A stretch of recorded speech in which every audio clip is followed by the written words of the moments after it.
Viatgem a Segorbe per conèixer la iniciativa 8 Chefs, 8 Plats. El 5 de febrer, 8 dels millors xefs de la província de Castelló oferiran un sopar a l'Hotel Martín el Humano a base dels millors ingredients de les comarques castellonenques.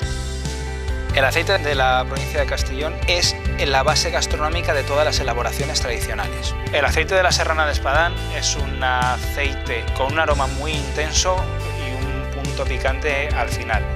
Las mieles de la provincia de Castellón son mieles muy aromáticas. Tenemos dos tipos principales, la miel de azahar y la miel de romero y de tomillo. Fantásticas las dos. La trufa negra ocupa un paper molt important dins la gastronomia de Castelló. És una de les millors trufes que hi ha a tot el món. La trufa el que li aporta és, li realça molt el sabor i li dona un puntet molt especial de la terra i un puntet molt especial de lo que són els nostres antepassats.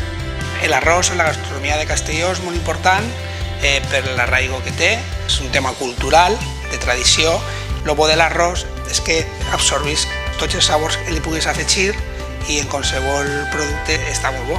El producto de la seta, al ser un clima un poquito húmedo, nuestra calidad de setas es muy buena y en el cordero pues tenemos unos pastos también muy ricos. Hay unos guisos como el tombet que se hacen un poquito conjunto para darle esa fascinación a lo que es el plato.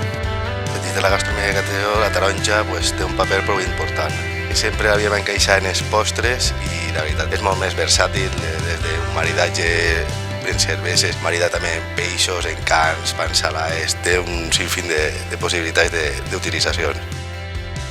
En la província de Castelló tenim una àmplia cobertura de formatges. N'hi ha a muntó plats de primer, de segon, de tercer i de postres que estan elaborats en estos exquisitos formatges que tenim així en la província. Dins de la gastronomia de la província de Castelló, els fruiters tenen un alt valor per a nosaltres, per als cuiners. Els utilitzem bàsicament tots els plats, des dels aperitius fins als segons plats, guisos, incluïts fins als postres. Té un alt valor nutritiu, per supost, i gastronòmic. La alcachofa de Benicarló, junto con la de Tudela, son las dos únicas que tienen denominación de origen ahora en España. Esto ya las diferencia de las del resto de España en cuanto a calidad, pues jugar con muchísimas texturas y técnicas de cocción diferentes.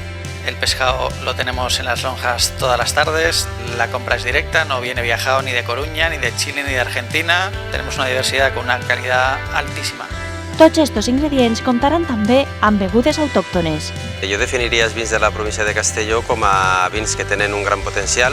Tenim viñedos a 4 quilòmetres de distància del mar, que són els de Benlloc, hasta viñedos d'ací, de l'Alto Palancia, que estan entre 500 i 700 metres d'altura. El que més destacaria és la terra de Rodeno, que li dona una característica especial i singular als vins de la província de Castelló. 8 Chefs, 8 Plats, una cita amb els millors sabors de la província.